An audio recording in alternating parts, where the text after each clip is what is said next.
Invenire historiam, intrate in mysterio, ergo nox historia et mysterio.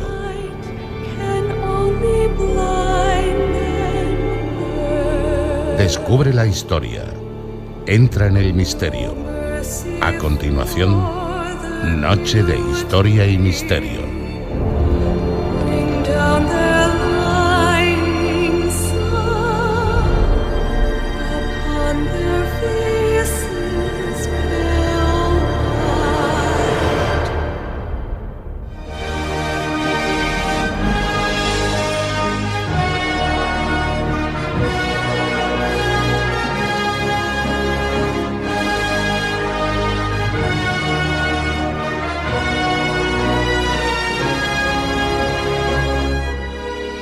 Feliz quien ha atravesado los misterios, pues conoce la fuente y el fin de la vida, la historia oficial y la historia proscrita.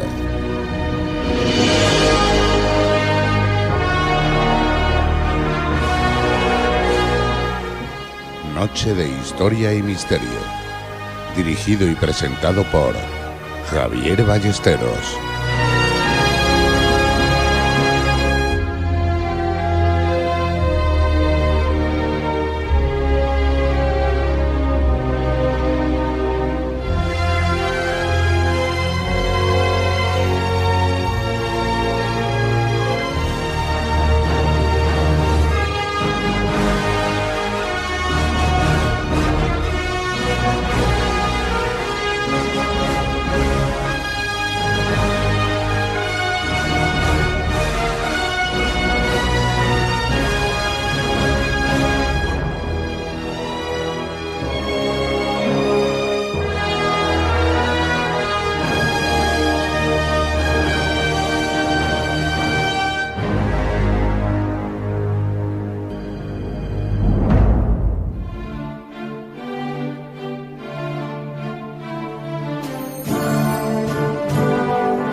En Noche de Historia y Misterio, bienvenidos al bloque principal.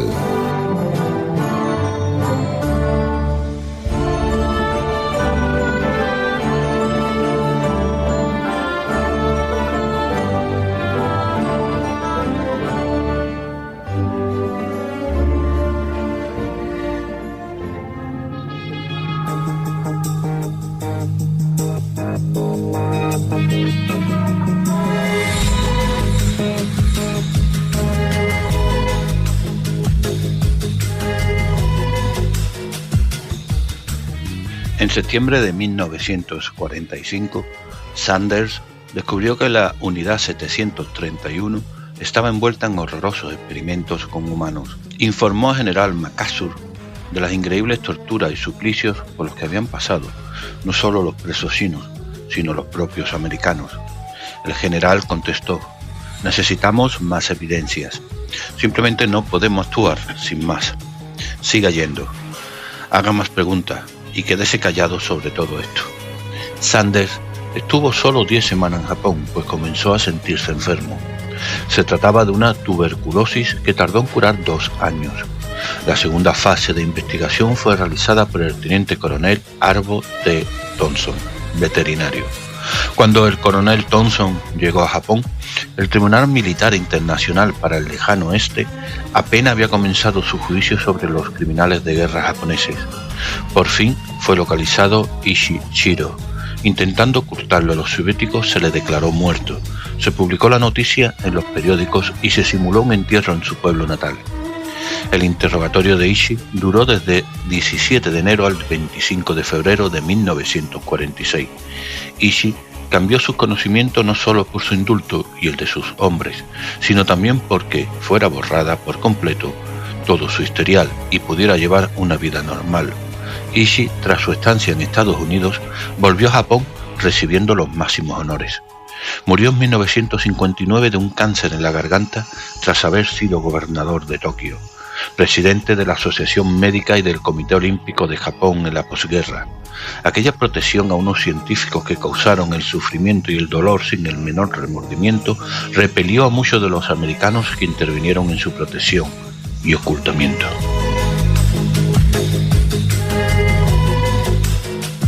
Muy buenas noches, sean bienvenidos a un nuevo y duro programa de Noche de Historia y Misterio.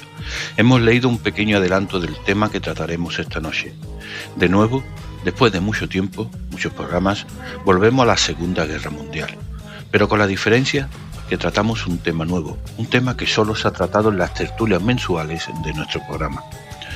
Antes de nada, advertimos que ciertos pasajes de nuestra narración pueden herir la sensibilidad del oyente ante la explicación explícita de torturas, experimentos y asesinatos sobre presos de campos de exterminios japoneses. Sabemos que, al finalizar la Segunda Guerra Mundial, un tribunal especial, el famoso y conocido como los juicios de Nuremberg, trató de juzgar y sentenciar a todos los nazis capturados, e incluso los que no habían sido hechos prisioneros. Pero esta historia es muy conocida. Estamos llenos de información y siempre está al día.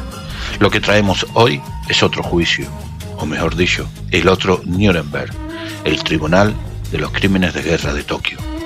Empezamos por la Unidad 731, un entramado programa dedicado a experimentar con seres humanos y a cada experimento más salvaje. Bienvenida, Aurora Mateo, buenas noches, y bienvenidos a todos nuestros técnicos.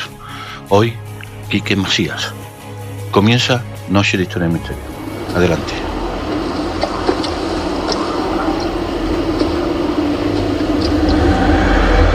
La viuda por fin viene a por mí. Has tardado mucho. No, aún no. ¿Y qué haces aquí? Burlarte de mis fracasos. Mentiste. Los señores de las sombras lo verán como una traición. El asunto no terminará ahí. Y te darán caza. No tengo magia. Pues más motivo para que la reclames. Oh, no. Eso no pasará. Eso no debe pasar jamás. Entonces el mundo está perdido. Siento miedo y también un gran poder. Sigue escuchando Noche de Historia y Misterio. ¿Qué quieres de mí?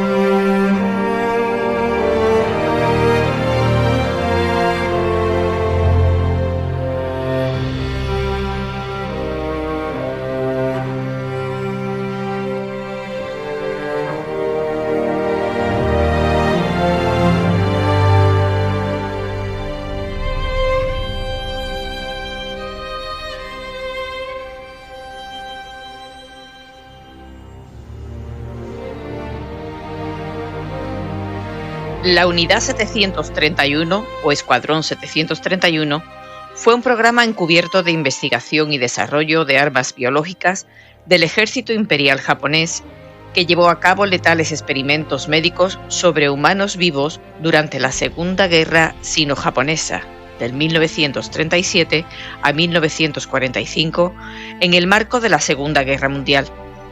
Fue responsable de algunos de los más horribles crímenes de guerra cometidos en la época moderna.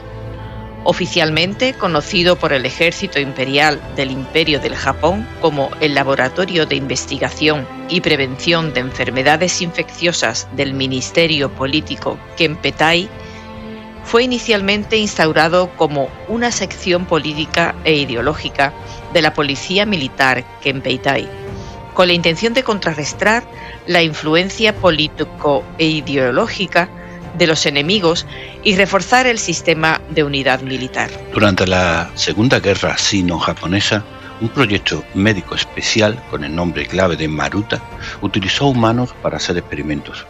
Los sujetos de pruebas, militares y civiles, fueron reunidos de la población de los alrededores y en ciertos casos eran aludidos eufemísticamente como troncos, Maruta. Este término, originado de una broma por parte del personal debido al hecho de que la información oficial sobre el establecimiento ofrecida a autoridades locales fue que se trataba de un aserradero. Entre los sujetos de prueba, aparte de hombres y mujeres de edad adulta, se encontraban niños, ancianos y mujeres embarazadas. Muchos experimentos y vivisecciones fueron realizadas sin el uso de anestésicos sobre los brazos y piernas de las víctimas, porque se creía que podían influir en los resultados o que eran innecesarios porque los individuos se encontraban atados. La unidad fue camuflada como un módulo de purificación de agua situado en el distrito de Pingfang, al noroeste de la ciudad china de Harbin, parte del gobierno títere de Manchukuo. Operó a través de la propaganda política japonesa y como un emblema ideológico de la rama política del ejército llamada Kodoha, partido bélico. En la primera fase, esta sección actuó en contra de la propaganda comunista, pero extendió sus responsabilidades en otras direcciones, tanto en Japón como en el extranjero. Se convirtió en un equivalente aproximado del SS alemán. Promovió la creencia en la supremacía racial japonesa, teoría racista, contraespionaje, investigación, sabotaje político e infiltración en las líneas enemigas. Estuvo ligada con la policía militar y ordinaria, servicio de inteligencia y partidos nacionalistas regionales del Manchukuo, además de un destacamento del servicio secreto japonés en la región. Hasta 10.000 personas, tanto civiles como militares, de origen chino, coreano, mongol y ruso, fueron objeto de la experimentación dirigida por la Unidad 731. Algunos prisioneros de guerra estadounidenses y europeos igualmente murieron a manos del Escuadrón 731. Aparte de eso, el uso de armas biológicas desarrolladas por el programa de armamento bioquímico de la unidad resultó en decenas de miles de muertos en China, posiblemente hasta 200.000 víctimas según algunos cálculos. La Unidad 731 fue uno de los muchos destacamentos usados por las Fuerzas Armadas japonesas para la investigación sobre agentes biológicos para la guerra. Muchos de los científicos implicados en la Unidad 731 continuaron con sus prominentes carreras en política, educación, negocios y medicina. Algunos fueron arrestados por las fuerzas soviéticas y procesados en los juicios sobre crímenes de guerra de Khabarovsk. Otros se rindieron a los estadounidenses, recibieron amnistía a cambio del acceso a la información que habían recopilado. En 1932, el Shujo, teniente general Shiro Ishii, fue puesto al mando del Laboratorio de Investigación del Ejército sobre Prevención Epidémica. Él y sus hombres construyeron el campo de prisioneros Sonma, cuyo edificio principal fue conocido a nivel local como la Fortaleza Sonma, una prisión experimental ubicada en el poblado Bei-Injo, a 100 kilómetros al sur de Harbin. Las vías ferroviarias manchúes fueron colocadas para el transporte de materiales y equipamiento. Ishii organizó el grupo secreto de investigación Unidad Togo para la coordinación de estudios químicos y biológicos. Una fuga de reos en 1934 y una explosión en 1935, presunto ataque, obligaron a Ishii a suspender las operaciones de la fortaleza Sonma. Posteriormente, Ishii se trasladó a Pingfang, aproximadamente a 24 kilómetros al sur de Harbin, para instalar un complejo nuevo de mayores dimensiones. A partir de 1941, todas estas unidades fueron conocidas colectivamente como el Departamento de Prevención Epidémica y Purificación de Agua del Ejército Kwangtung o Escuadrón 731 como sobrenombre. Ellos tuvieron el respaldo de los cuerpos imperiales de la juventud, la Universidad de Investigaciones japonesa y el Kenpeitai. Algunas fuentes los relacionan con el Zaibatsu Mitsui, monopolio del cultivo de amapola en Manchukuo, para la producción de heroína. Nuestros antepasados basaron su ciencia en la experimentación y los hechos, no en fórmulas artificiales basadas en definiciones arbitrarias, ni en cuentos que solo buscan publicidad sobre el espacio y el tiempo. Esa influencia foránea ha cogido impulso durante demasiado tiempo y es su trabajo como futuro de esta gran nación proteger el respeto ario por la observación empírica. Las teorías abstrusas carentes de realidad no tienen cabida en nuestro campo. Y si no luchamos contra ellas, les prometo que los forasteros se extenderán por estas sagradas aulas como un virus. Y antes de que podamos reaccionar, la física la dejará de existir. Es hora de levantarse, caballeros. ¡Levántense! ¡Muy bien! ¡Bravo! Seguimos con la historia. Seguimos con el misterio. Noche de historia y misterio en directo.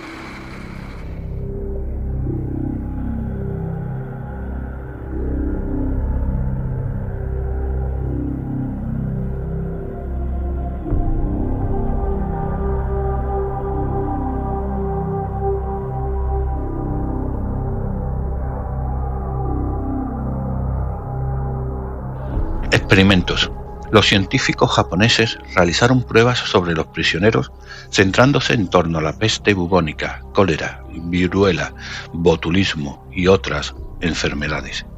Estos experimentos indujeron al desarrollo de la bomba de bacilo defoliante y la bomba de pulgas, usadas para esparcir la peste bubónica.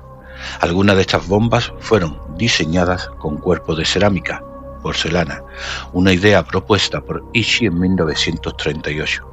Estas bombas posibilitaron a los soldados japoneses el lanzar ataques biológicos, contaminando los cultivos, embalses, manantiales y otras áreas con carbunco, pulgas infectadas de peste, tifoidea, disentería, cólera y otros agentes patógenos mortales. Además de esto, provisiones de alimentos contaminados y hasta ropa fueron dejados caer desde aeronaves dentro de áreas de China no ocupadas por las fuerzas militares japonesas. Este tema es muy interesante, pues el hombre siempre ha intentado dominar este área, este execrable arte. Todo empezó en la antigüedad. Escuchemos. Para conocer lo que podría ser el primer antecedente de una guerra biológica, tenemos que viajar hasta Mesopotamia.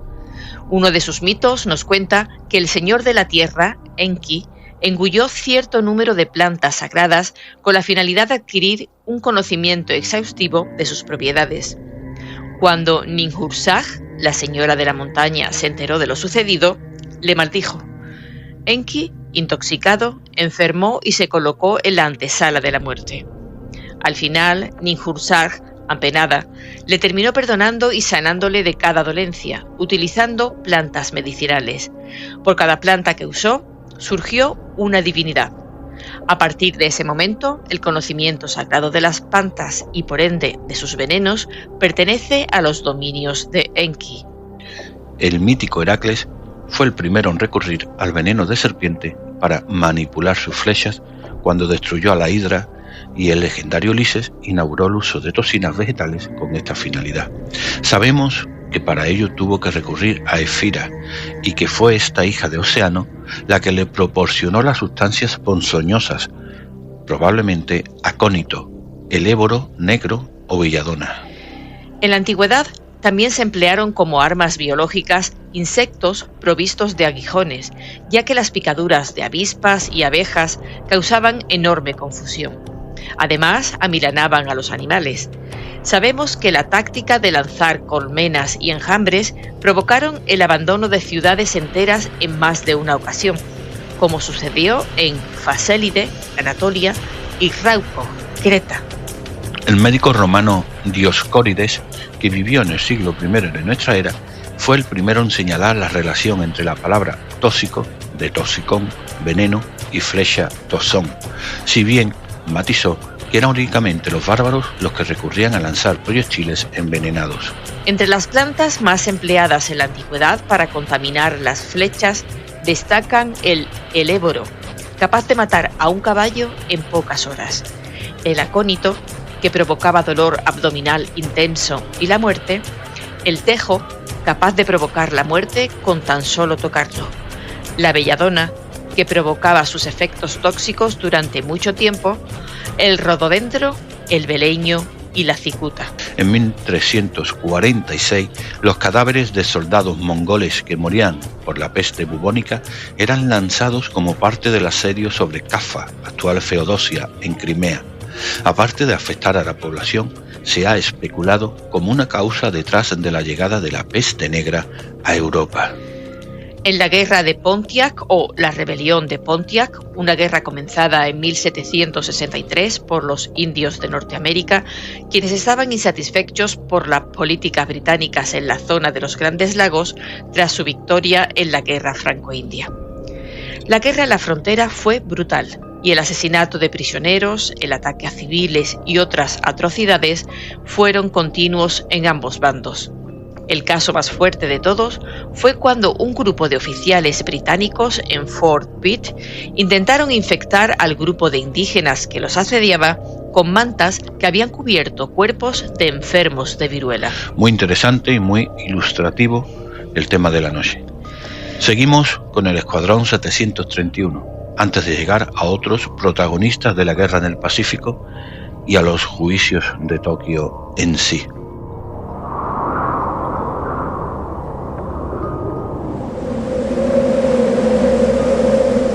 Sigue escuchando Noche de Historia y Misterio.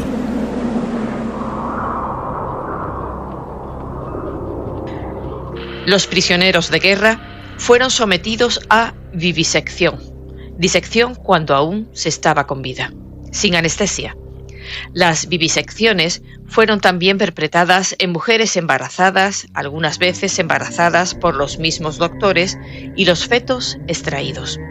Las extremidades de los prisioneros eran amputadas con el fin de estudiar la pérdida de sangre. Estos miembros quitados fueron algunas veces vueltos a unir del lado contrario del cuerpo. Otras veces las extremidades de los prisioneros eran congeladas y amputadas, mientras otros miembros eran congelados y después descongelados para analizar los efectos de la gangrena y la putrefacción resultantes sin tratamiento. A algunos prisioneros se les extrajo quirúrgicamente el estómago y se les ligó el esófago a los intestinos. Parte del cerebro, pulmones, hígado, etc., fueron extirpadas de algunos prisioneros. Se usaron blancos humanos para probar granadas puestas a varias distancias y en diferentes posiciones. Se pusieron a prueba lanzallamas sobre humanos. Personas fueron atadas a postes y usadas como blancos para probar bombas de gérmenes, armas químicas y bombas convencionales. Los prisioneros eran inyectados con sueros contaminados con agentes patógenos, aparentando ser vacunas para estudiar sus efectos. Para investigar las repercusiones de enfermedades de transmisión sexual sin tratamiento, prisioneros masculinos y femeninos fueron deliberadamente infectados con sífilis y gonorrea vía estupro, siendo después estudiados. Los presos eran infestados con pulgas transmisoras de la peste bubónica para analizar la viabilidad de una guerra biológica. Parásitos, ropa infectada y provisiones contaminadas fueron lanzadas dentro de bombas sobre varios objetivos. Las resultantes epidemias de cólera, carbunco y peste bubónica fueron responsables de haber matado alrededor de 400.000 chinos. El Escuadrón 731 y sus unidades afiliadas, Escuadrón 1644, Escuadrón 100, etc., sobrepasaron la fase de prueba de armas biológicas y llevaron a cabo ataques biológicos en contra del pueblo chino, tanto civiles como soldados, durante el transcurso de la Segunda Guerra Mundial. Pulgas infectadas de peste fueron criadas en las instalaciones del laboratorio del Escuadrón 731 y del Escuadrón 1644, siendo diseminadas por aviones sobre localidades chinas habitadas, tal como la ciudad costera de Ningbo en 1940 y la ciudad de Shandong en 1941. Este rociado aéreo militar resultó en epidemias humanas de peste bubónica que mató a miles de civiles chinos. Algunos prisioneros fueron colgados cabeza abajo para observar cuánto tiempo tardarían en asfixiarse. A otros les fue inyectado aire en las arterias para determinar el tiempo que tardaban en mostrar los síntomas iniciales de una embolia. A algunos cautivos se les inyectó orina de caballo dentro de sus riñones.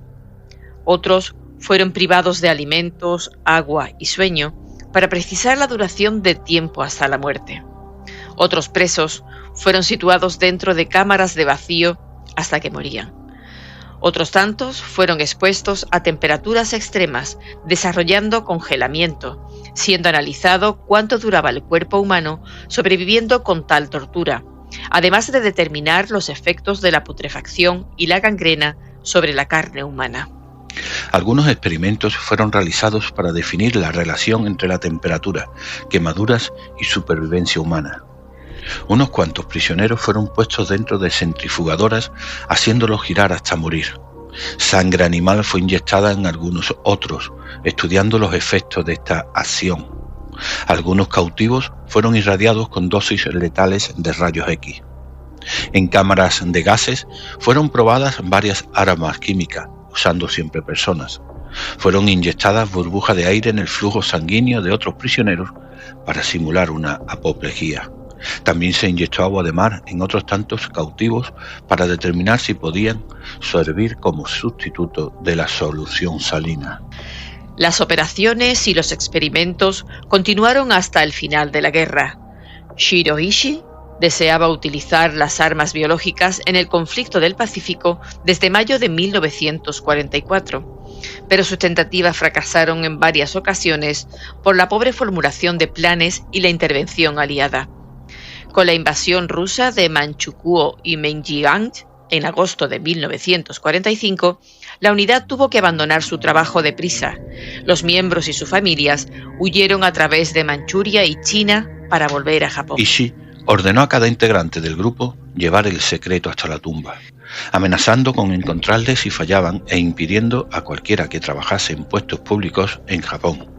Fueron repartidas ampollas con cianuro de potasio para emplearse en caso de que capturaran al personal restante. Los encargados de confianza de las tropas japonesas de Ishii dinamitaron las instalaciones en los días finales de la guerra para destruir la evidencia de sus actividades, pero la mayoría estaban tan bien construidas que sobrevivieron un tanto indemnes, quedando como testimonio de lo que sucedió allí. Después de que Japón se rindiera a los aliados en 1945, Douglas MacArthur se convirtió en comandante supremo de las fuerzas aliadas, reconstruyendo Japón durante la ocupación aliada. Al final de la guerra, concedió secretamente inmunidad a los médicos del Escuadrón 731 a cambio de proveer a los Estados Unidos sus datos de investigación sobre la guerra biológica. El Tribunal de los Crímenes de Guerra de Tokio se habían enterado solamente a través de una referencia sobre los experimentos japoneses con los sueros infectados en civiles chinos.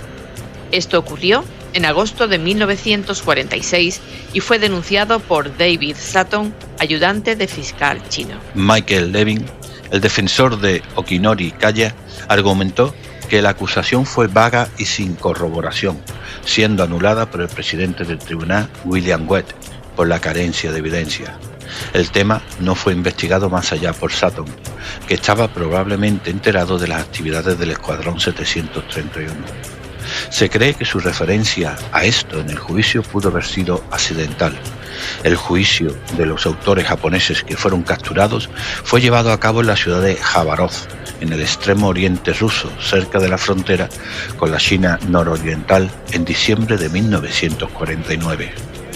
Los galenos y oficiales del ejército imperial japonés que habían perpetrado las atrocidades del Escuadrón 731 recibieron sentencias de 2 a 25 años de reclusión en campamentos de trabajo por parte de la corte de Jabárov.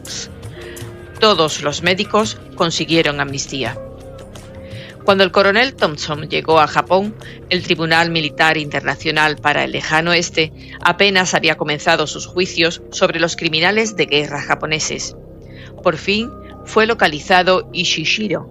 Intentando ocultarlo a los soviéticos, se les declaró muerto, se publicó la noticia en los periódicos y se simuló un entierro en su pueblo natal.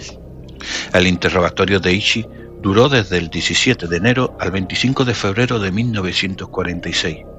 Ishii cambió su conocimiento no solo por su indulto y el de sus hombres, sino también porque fuera borrado por completo su historial y pudiera llevar una vida normal.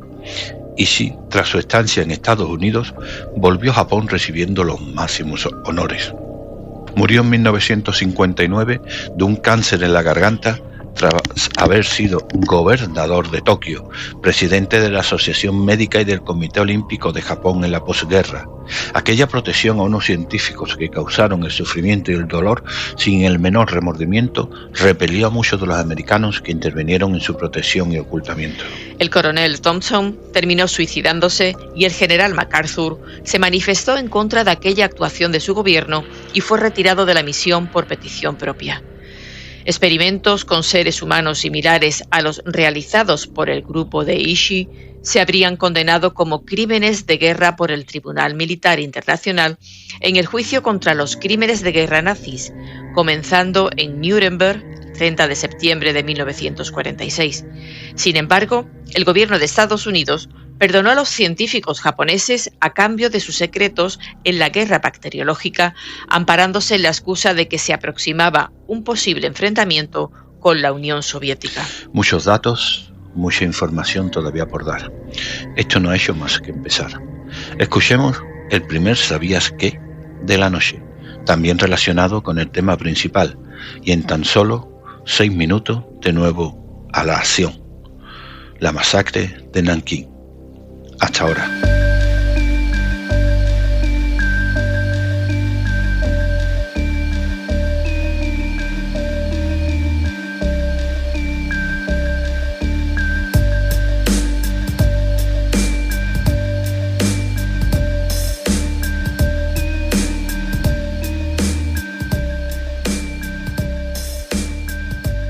La masacre de Nankín.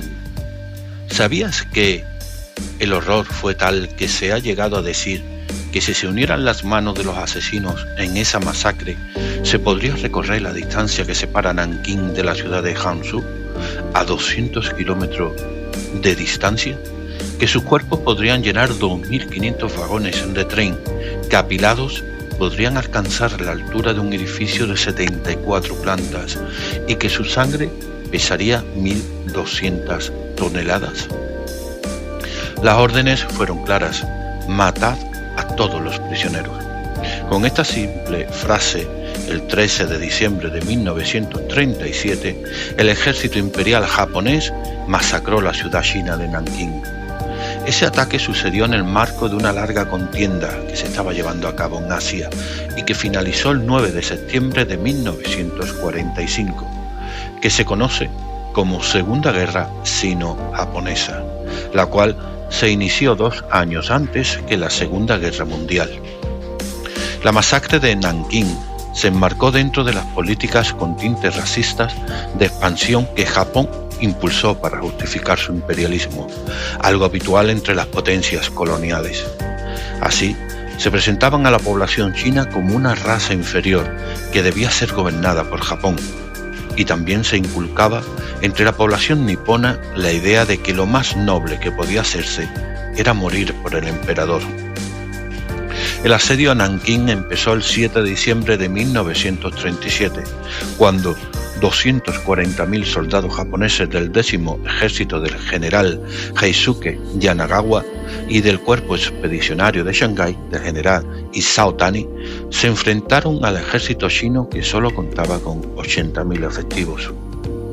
Ambos militares se hallaban bajo el mando del príncipe Yasuhiko Asaka, tío abuelo del emperador Hirohito, y que sustituía al general Iwane Matsui, el cual había dejado claro que se debía respetar las vidas de los civiles, una orden que desgraciadamente no se cumplió. Finalmente, el 13 de diciembre cesó cualquier tipo de resistencia organizada y el ejército japonés entró en Nankín, desatándose 42 días de auténtico infierno. El catálogo de horrores empezó cuando el ejército recibió la siguiente orden: todos los prisioneros de guerra han de ser ejecutados. Método de ejecución: dividir a los prisioneros en grupos de 12. Disparar a matar por separado. El ejército japonés campaba a sus anchas por las calles, entrando en las casas, en los bancos, en los comercios y disparando al azar sin ningún miramiento, por la espalda, de frente o directo al corazón. Quemar, masacrar, todo valía para llevar a cabo las órdenes recibidas. Durante ese tiempo, la crueldad alcanzó unas cotas difíciles de superar. se hicieron competiciones de decapitaciones o se enterraban a los prisioneros hasta la cintura para que fueran devorados por los perros. El río Yangtze fue uno de los puntos donde la barbarie llegó a extremos inimaginables. Hasta sus orillas fueron conducidos varios miles de cautivos con las manos atadas a la espalda para ser tiroteados y que sus cadáveres cayeran al agua. A otros, para ahorrar munición, simplemente se le asesinaba atándolo a un árbol y clavándole una espada o una bayoneta. Cerca de 12.000 prisioneros perdieron la vida en el conocido como reguero de los 10.000 cadáveres, una inmensa fosa de 300 metros de largo por 5 de ancho donde fueron asesinados y arrojados sus cuerpos. Otros fueron ejecutados en la puerta de Taiping. Nankín tardó meses en recuperar la normalidad.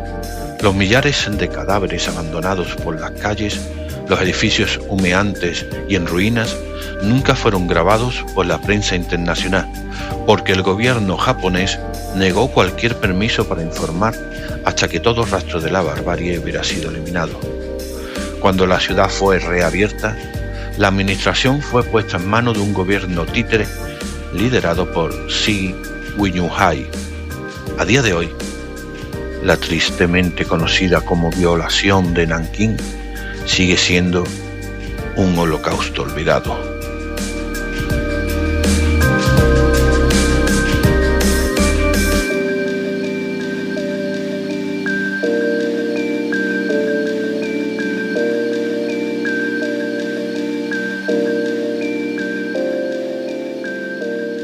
Voy a peinarme. Tú no sabes lo que es querer de verdad a alguien. Te equivocas, lo sé. ¿Quieres traerme un puro, hermana? Duke, ¿van a pasar toda la noche aquí? No lo sé, abuelo. Puede que decidamos que nos entierren aquí. Será mejor que venga conmigo, Duke. Yo quiero que me entierren en el bosque petrificado. ¿Sabe? He estado desarrollando una teoría que podría interesarle. Es el camposanto de la civilización que ya no nos pertenece. El mundo de ideas pasadas de moda. Hay muchos troncos muertos en el desierto. Y mi lugar está allí. Y el suyo también, Duke. Usted es el último gran apóstol de la individualidad bruta.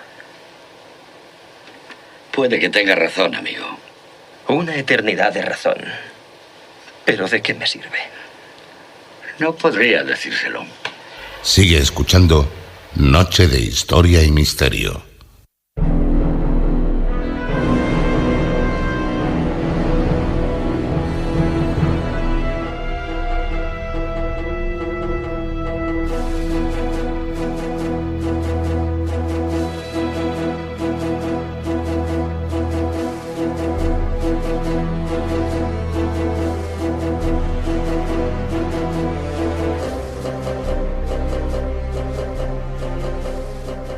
Toho Hideki oyó a los soldados venir a por él en su sencilla casa de campo en los suburbios de Tokio el 11 de septiembre de 1945.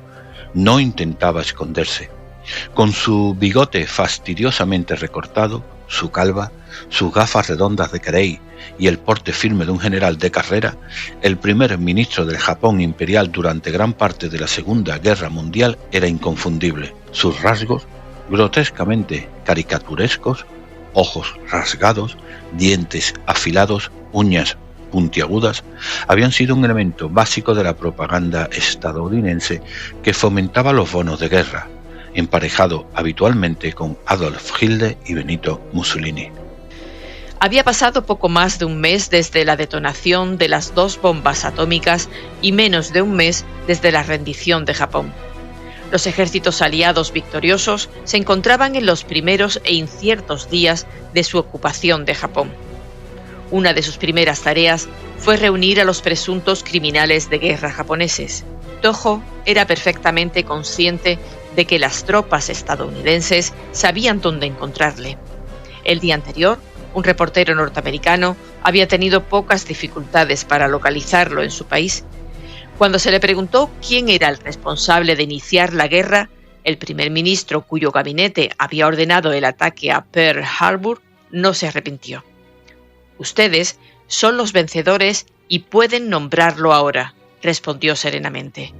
pero los historiadores de dentro de 500 o 1000 años pueden juzgarlo de otra manera. Un pequeño y nervioso grupo de soldados estadounidenses llegó a la casa de campo. Al principio, Toho se negó a hablar con ellos y luego, vestido de manera informal con una camisa blanca de cuello abierto, abrió de golpe una ventana para exigirles sus credenciales. Durante unos minutos insoportablemente tensos, fueron retenidos por un criado, hasta que su paciencia se agotó. «Dile a este cabrón amarillo que ya hemos esperado bastante», espetó el mayor estadounidense al mando. Poco después, los estadounidenses oyeron un disparo amortiguado desde el interior. Asustados, los soldados derribaron la puerta, irrumpieron en la casa y encontraron a Toho de pie, tambaleándose ligeramente. En su mano derecha tenía una pistola Colt del calibre 32 humeante. Llevaba la mano izquierda pegada al pecho, con la camisa blanca ensangrentada. Había elegido eficazmente una pistola para suicidarse y de fabricación estadounidense, en lugar de utilizar una de las 3 espadas ceremoniales japonesas que había en la sala. El principal comandante estadounidense, en la mira de la pistola tambaleante, gritó: «¡No dispare!», y Toho dejó caer su arma con estrépito. Con las rodillas dobladas se desplomó en un sillón. Sus ojos se hundieron y se esforzó por respirar, sudando, tosiendo y gimiendo de agonía. Experto en repartir muerte, Toho chapuceó la suya. La bala solo le rozó el corazón, saliendo por la espalda a la altura del omóplato izquierdo. Soldados norteamericanos, uno de ellos un japonés, estadounidense del Bronx, lo sacaron de la cabaña y lo metieron en un coche y lo llevaron corriendo a un hospital militar americano en Yokohama, al sur del centro de Tokio. Ni el hecho de la derrota, ni la devastación de su país, ni un nuevo agujero de bala en el pecho fueron suficientes para hacerle cuestionar la rectitud de su causa. La Gran Guerra de Asia Oriental fue una guerra justificada y justa, emprendida por Japón para liberar a sus vecinos asiáticos de las garras opresoras del colonialismo europeo, declaró en lo que se esperaba fuera su declaración en el lecho de muerte.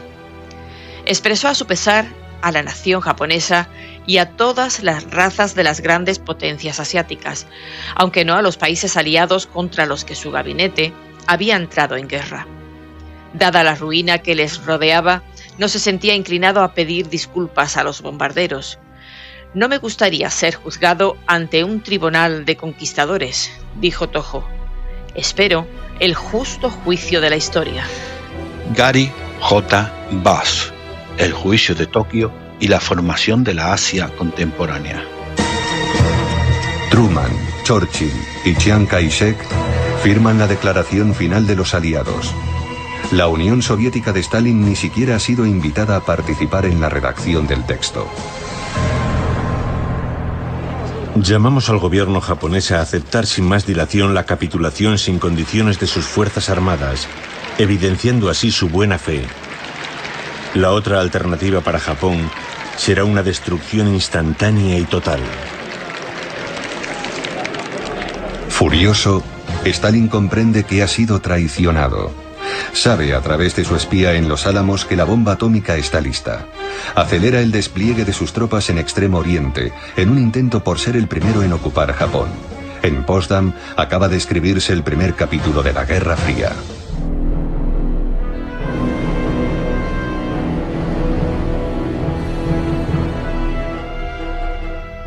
Este libro trata de la corte de ese conquistador y del juicio de la historia. Durante 2 años y medio después de su suicidio fallido, Toho y otros 27 altos dirigentes japoneses fueron procesados por los aliados como criminales de guerra. Un juicio que es el equivalente asiático del más famoso Tribunal Internacional de Crímenes de Guerra de Nuremberg. El juicio de Tokio fue un monumental recuento de los destinos personales de Toho y de los otros poderosos acusados japoneses, que eran vistos no solo como enemigos derrotados a los que había que neutralizar, sino como criminales acusados de agresión y atrocidad.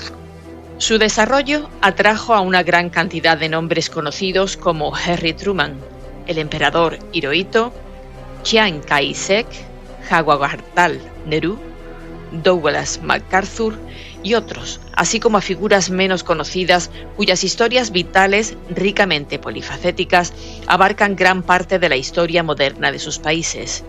Mei Ruao, el cerebral y resuelto juez chino que esperaba restaurar su país devastado por la guerra; Togo Shigenori, el ministro de Asuntos Exteriores japonés de mentalidad pacífica que había luchado por evitar Pearl Harbor, pero que acabó siendo juzgado como criminal de guerra de clase A; y Radhavinod Pal, el erudito juez indio que hoy es un icono nacional en Japón, por haber redactado una contundente disensión que absolvía a Toho y a todos los acusados, al tiempo que denunciaba la ilegitimidad del propio tribunal. La Segunda Guerra Mundial fue una guerra de atrocidades, tanto en Europa como en Asia.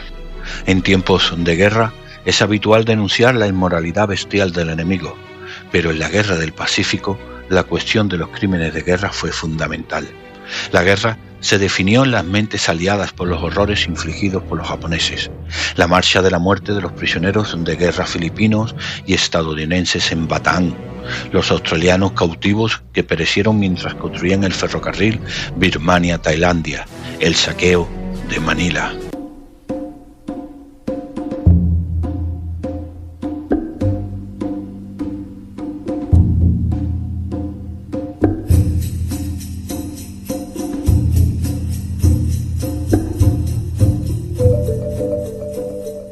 Estratégicamente, Japón era consciente de que había perdido la guerra tras sufrir en los últimos tiempos constantes y sangrientas derrotas, las cuales habían generado miles de muertes y la destrucción de su marina de guerra, su flota mercante y de las fábricas de sus ciudades.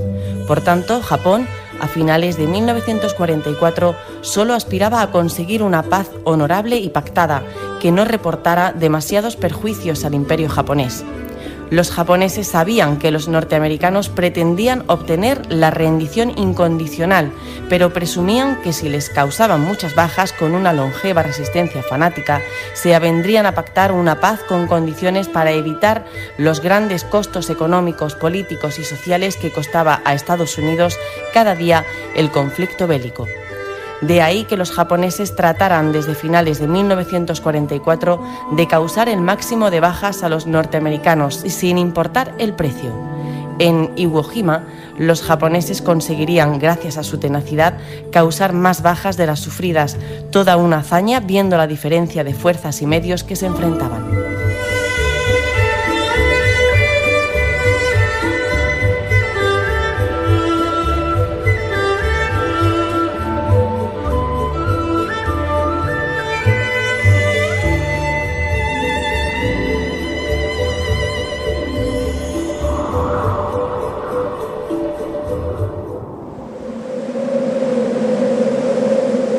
Sigue escuchando Noche de Historia y Misterio.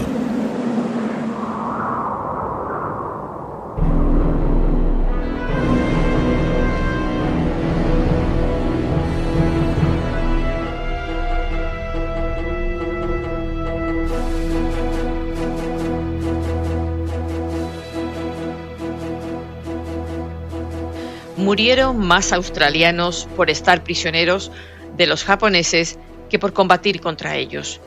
Los chinos, que habían soportado más de Japón que de cualquier otro país en 14 años de guerra, recordaban el devastador bombardeo de Chongqing. Innumerables pueblos incendiados, un renovado comercio de opio y ejecuciones y violaciones masivas, hasta 20.000 casos de violación, solo durante el primer mes de la ocupación japonesa en Nanjing. Para los estadounidenses, la guerra en sí fue un crimen contra la paz, el venenoso resultado de un ataque furtivo y ilegal a Pearl Harbor.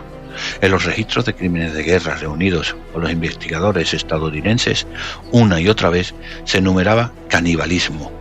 Algunos oficiales japoneses habían creído que ganaban fuerza comiendo los hígados de los prisioneros de guerra norteamericanos. Este libro es un intento de contar la historia del juicio de Tokio en su conjunto, no solo el drama de la gran sala del tribunal, sino también su entorno en la Asia de posguerra en general, con fiscales y jueces procedentes de 11 países aliados diferentes, incluidas importantes potencias de Asia-Pacífico como China, India, Filipinas, Australia y el juicio de Tokio constituyó un amplio panorama de la configuración de Asia en la posguerra. A pesar del poderío de Estados Unidos, este libro es tanto una historia estadounidense como una historia internacional. En su creación, su funcionamiento y sus consecuencias, el juicio de Tokio fue un simulacro de los tremendos cambios militares y políticos que dieron forma a la Asia moderna, hoy la región estratégicamente más importante del mundo. El desarrollo del juicio en los años cruciales que van de 1946 a 1948 abarcó la fundación de un nuevo orden en Japón, los triunfos revolucionarios comunistas en la Guerra Civil China, la lucha por la descolonización en la India y en otros lugares, y el comienzo de la Guerra Fría.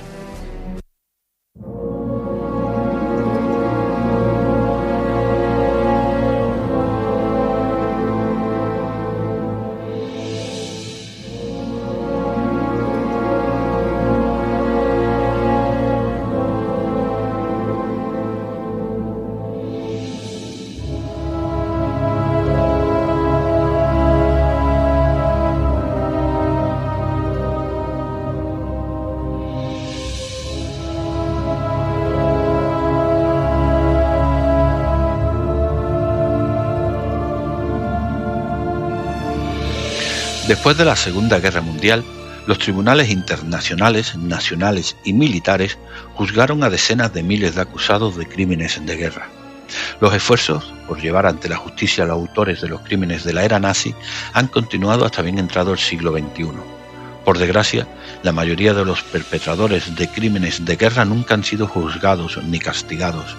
No obstante, los juicios de la posguerra sentaron importantes precedentes legales. En la actualidad, los tribunales internacionales y nacionales tratan de mantener el principio de que quienes cometen atrocidades en tiempo de guerra deben ser juzgados. De 1945 a 1949, Gran Bretaña, Francia, la Unión Soviética y sobre todo los Estados Unidos juzgaron a los líderes diplomáticos, económicos, políticos y militares nazis ante el Tribunal Militar Internacional establecido en Nuremberg, Alemania. Los juicios de Nuremberg son los más conocidos de la posguerra.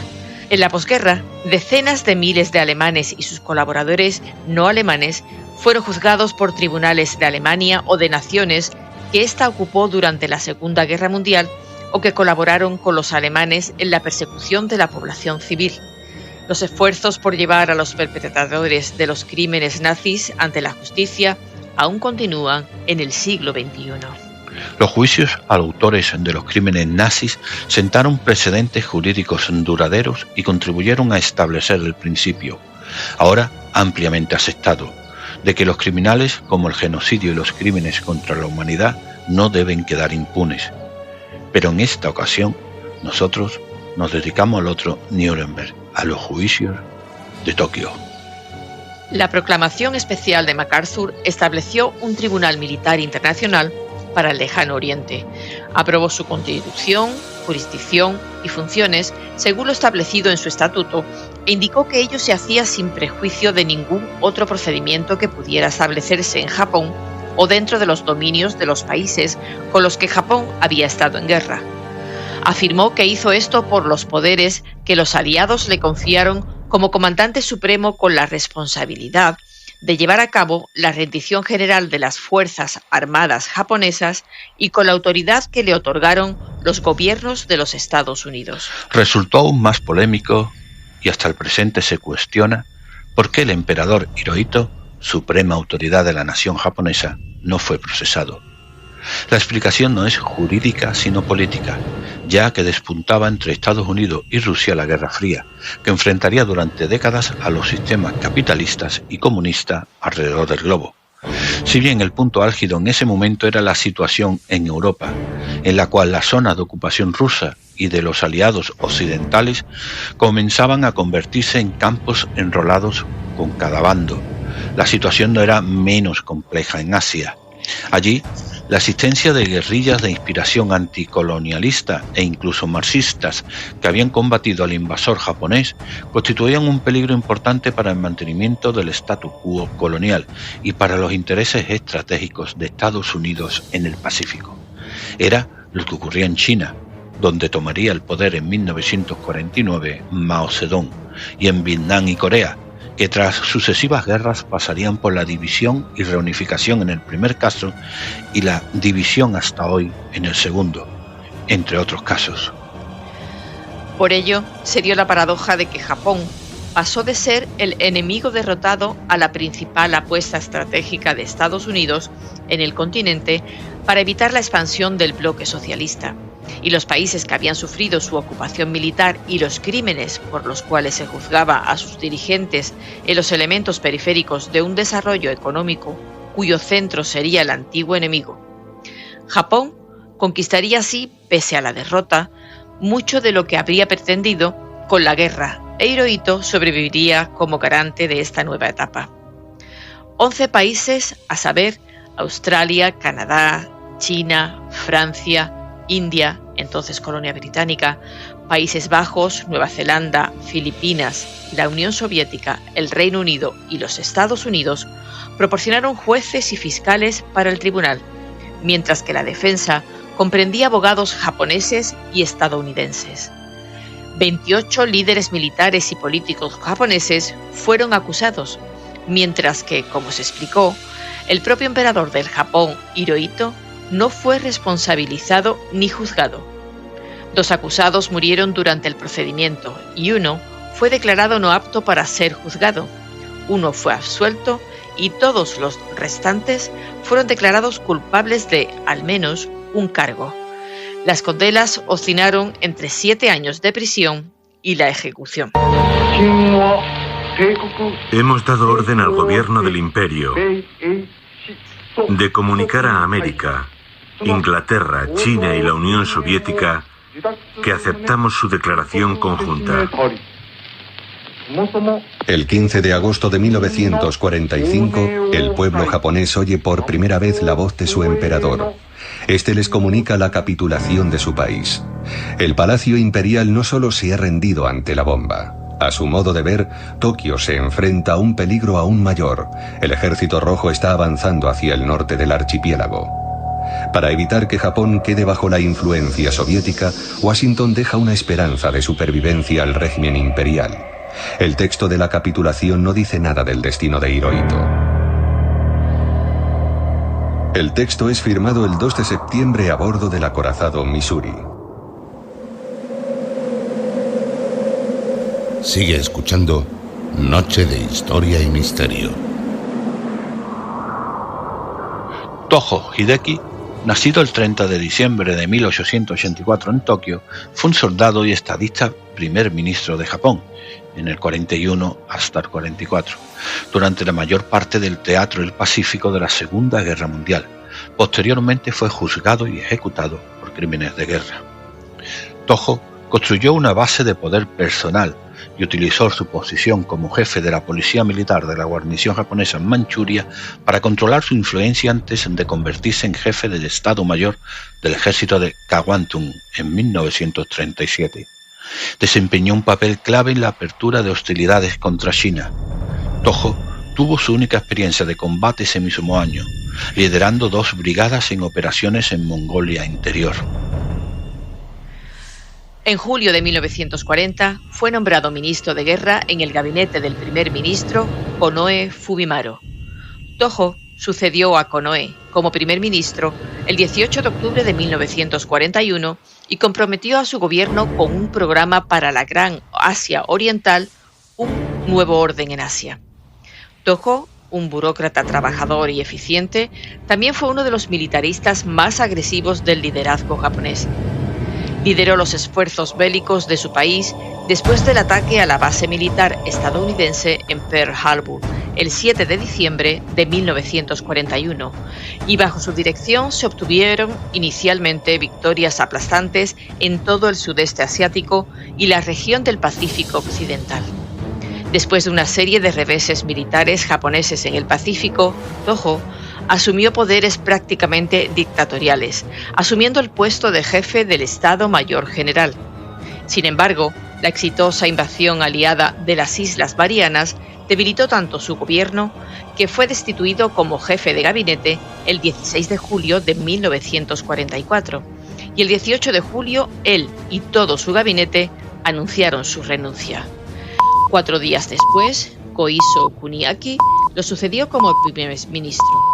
Tojo pasó el resto de la guerra en la reserva militar, efectivamente excluido del poder.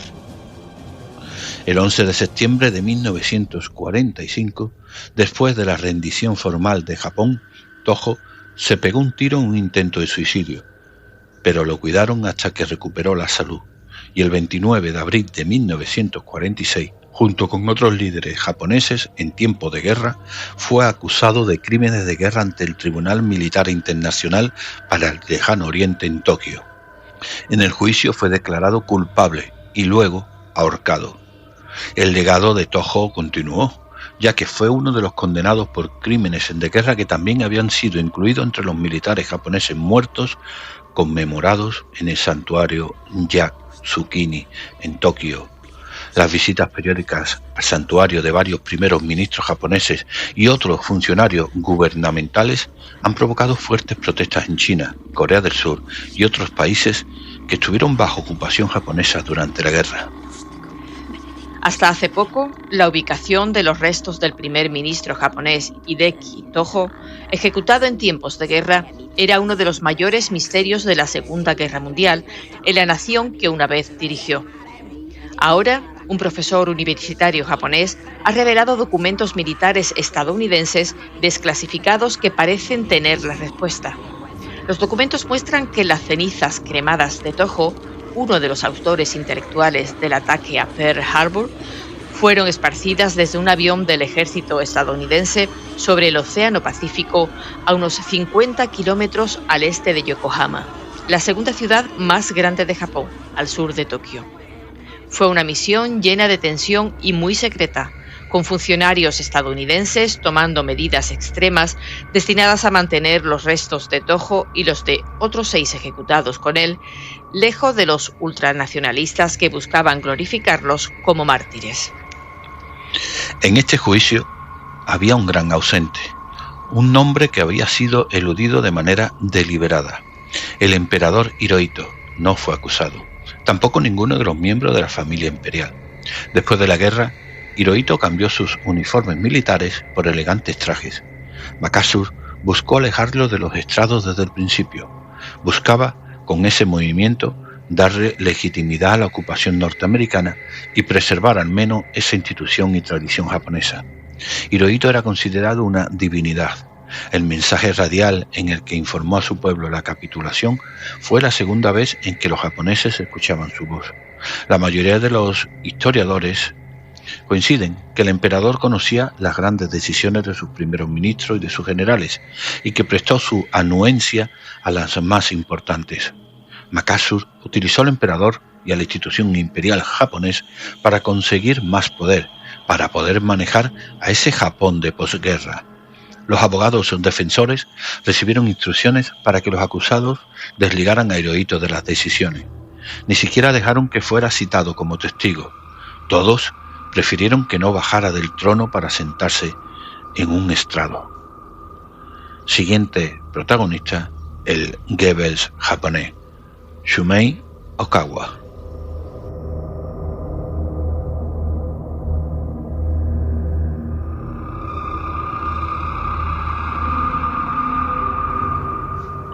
Shumei Okawa fue un intelectual japonés que propugnó el panasiatismo, uno de los principales exponentes del nacionalismo japonés. Estudió las Vedas y la filosofía hindú clásica. Tras la Segunda Guerra Mundial, Okawa fue procesado como criminal de guerra de clase A por los aliados. No solo rechazó la legitimidad del tribunal, denunciando el juicio como una farsa, sino que comenzó a demostrar un comportamiento errático. Por ejemplo, dando golpecitos en la calva del anterior primer ministro Hideki Tojo, gritándole en alemán, "Inder kommen Sie", ven indio. El presidente del tribunal, William Webb, concluyó que estaba incapacitado mentalmente y desestimó su causa. Okawa fue trasladado de la cárcel a un hospital militar del ejército estadounidense, donde se determinó su inestabilidad mental. Fue transferido al hospital Matsuzawa, una institución psiquiátrica. Allí realizó la primera traducción japonesa del Corán, no del árabe, lengua que desconocía, sino de un total de 10 otras lenguas: inglés, chino, alemán, francés y otras. Fue dado de alta en 1948 y vivió libremente en Tokio hasta su muerte. En la década de 1950 se publicó la traducción del Corán de Te Isuzu, que recibió asesoramiento de Okawa. La traducción coránica de Okawa al japonés es hoy en día una rareza bibliográfica. Para avanzar un poco más, vamos con la lista de los condenados a la horca, con breves detalles de cada uno. En total fueron 7. Por cierto, los 7 condenados a muerte fueron ejecutados en la prisión de Sugamo. Algunos de ellos pidieron ser fusilados, pero las autoridades aliadas no lo permitieron por creer que esa era una forma más noble de morir. Los ahorcaron de madrugada. El primero, Doihara Kenji, 65 años, jefe de los servicios especiales en Manchuria. De los 4 generales juzgados y acusados, quien tuvo el dudoso honor de haber sido condenado en el juicio por crímenes de guerra de Tokio por el mayor número de cargos fue Kenji Doihara. Los 4 iban a ser ejecutados 1 minuto después de medianoche. Fue una ambición que lo llevó a una carrera que le valió el sobrenombre de Lawrence de Manchuria. La reacción de Doihara ante la declaración inicial del fiscal jefe fue: incluso si toda la nación habla mal de mí, me mantendré firme como una roca, y el valor de mi vida no se verá afectado en absoluto. ¿Por qué tienes miedo de la muerte? Hace mucho tiempo que murió Tual. Sigue escuchando Noche de Historia y Misterio. Siguiente protagonista, Hirota Koki, primer ministro japonés desde 1936 a 1967. Tras la rendición de Japón, Hirota fue arrestado como criminal de guerra de clase A y llevado ante el Tribunal Militar Internacional para el Lejano Oriente. No ofreció defensa y fue declarado culpable de los siguientes cargos. Cargo 1. Librar guerras de agresión y guerras en violación del derecho internacional. Cargo 27. Librar una guerra no provocada contra la República de China. Cargo 55. Incumplimiento del deber de prevenir violaciones de las leyes de guerra. Fue condenado a muerte en la horca y ejecutado en la prisión de Sugamo. La gravedad de su sentencia sigue siendo controvertida, ya que Hirota fue el único civil ejecutado como resultado del proceso del Militar Internacional para el Lejano Oriente. Seishiro Itagaki fue un general del ejército imperial japonés durante la Segunda Guerra Mundial y ministro de guerra. Condenado por crímenes de guerra, fue ejecutado en 1948.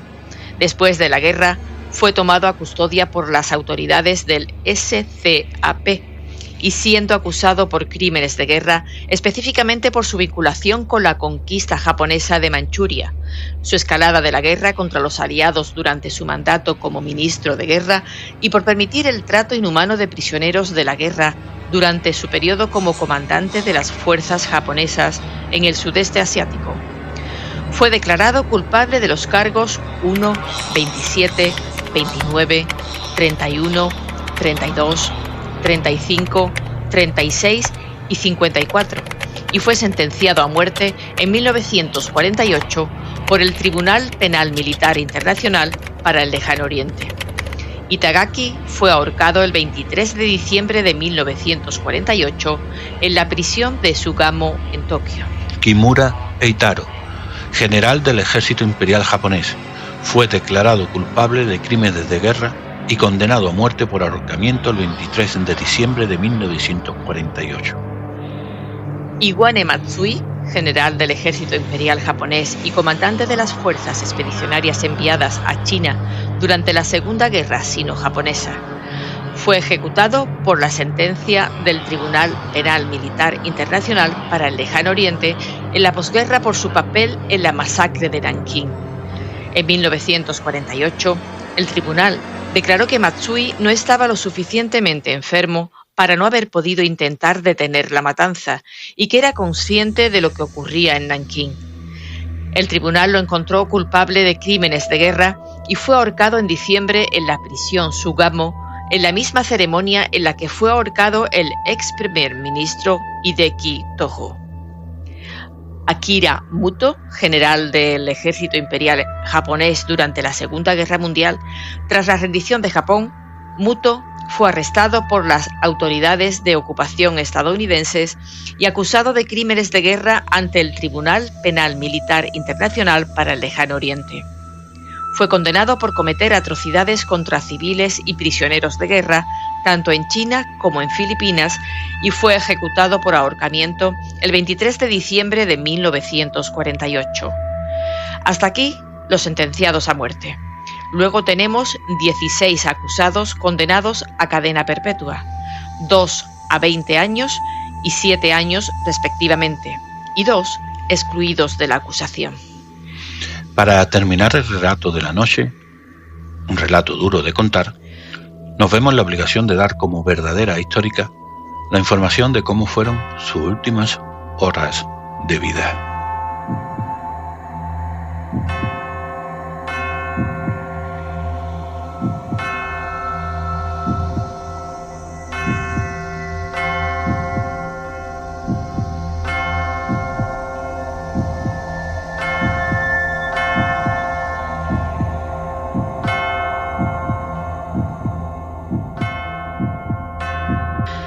Los 7 condenados a la horca pasan sus últimos días de vida en la cárcel de Sugamo.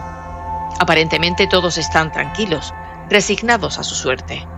El ex premier y ministro de la guerra, Tojo Hideki, que será el primero en subir al patíbulo, pide incluso escoger su última comida. Rehúsa el alimento normal, que es de las raciones militares americanas, y solicita platos tradicionales japoneses. Sus compañeros hablan por turno con el sacerdote budista Anayama. Todos, la víspera de la muerte, se sabe que la ejecución había sido fijada para medianoche del 22 de diciembre de 1948, escriben a sus familias. Luego se saludan entre sí y se van a dormir, por última vez a sus celdas. A las 23:40 del 22 de diciembre, un oficial americano, acompañado por una escolta armada, despierta a los 7 condenados. Después de haber asistido a un brevísimo servicio religioso, el pequeño cortejo, con un sacerdote budista y el capellán de la prisión al frente, se dirigen al lugar de la ejecución. El primer grupo de condenados, Doihara, Matsui, Mulo y Tojo, entran en la cámara de la muerte. En el centro, muy iluminada, hay una plataforma de madera sobre la que se alzan 5 horcas. Hay poquísimos presentes, ningún periodista. Fuera de los responsables de la prisión mandada por el coronel Hanworth, los únicos testigos son un oficial británico, un americano, un chino, un soviético y un médico militar. Los condenados se acercan al patíbulo. Tojo viste un descolorido uniforme de auxiliar del ejército, sin grados ni condecoraciones. Con paso firme sube el primero a la horca. El verdugo cubre la cabeza de los 4 hombres con un capuchón negro y ajusta el nudo corredizo a sus cuellos. El silencio es alargado de pronto por un inesperado grito de «Banzai», que precede por un instante a la orden de un oficial. Las 4 trampillas se abren a la vez.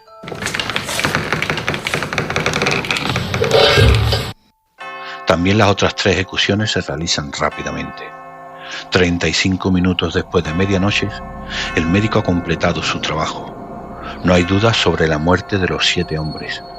Después, sus cuerpos son cargados en camiones de la policía militar y llevados al crematorio de Kubiyama. Las cenizas salen hacia un destino secreto y los periódicos publican una poesía dictada por Tojo antes de morir. Adiós, hermanos. Hoy atravesaré las montañas terrenas y gozosamente entraré en los campos de Buda.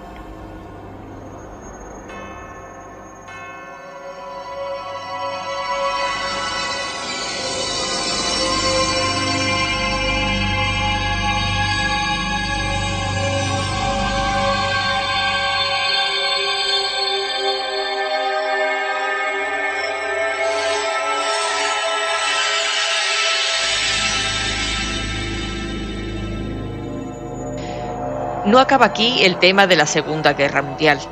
Antes de seguir con un caso interesantísimo sobre los nazis y el Mossad, escuchamos un breve recordatorio de Okinawa, narrado por nuestra compañera Sara, nueva directora de Radio Guadalquivir. Después, el segundo ¿Sabías qué?, de la noche, con el título Válidos y Milistros.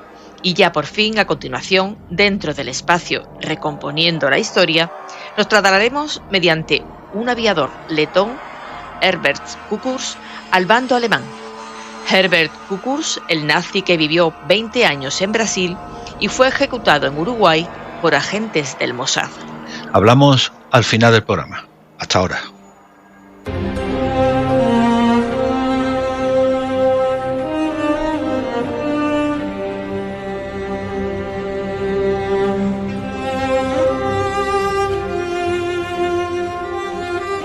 En la batalla de Okinawa se encargaron 170.000 soldados del 10º Ejército de los Estados Unidos, a las órdenes del general con el nombre más curioso de todo el ejército estadounidense, Simón Bolívar Wagner. Era hijo del general que luchó en la Guerra Civil Americana contra Grant. Su nombre en clave fue Operación Iceberg. Se inició el 25 de marzo de 1945 con otro bombardeo masivo desde mar y aire. Por primera vez, a la fuerza norteamericana se unió la flota británica, cuyos portaaviones tuvieron que sufrir los incesantes ataques kamikazes. Tanto británicos como norteamericanos habían desarrollado técnicas para combatir tal amenaza aérea, situando buques antiaéreos a cierta distancia de la flota principal para derribar los aviones suicidas antes de que pudieran alcanzar sus objetivos. Más de 5.000 miembros de la Armada de los Estados Unidos murieron en las 350 misiones suicidas lanzadas durante los desembarcos. Incluso el buque insignia japonés, Yamato, fue enviado en una de esas misiones. Pero el 7 de abril, tras un ataque de 2 horas de los bombarderos en picado estadounidenses, el Yamato fue hundido sin haber tenido ocasión de usar sus enormes cañones contra la flota enemiga.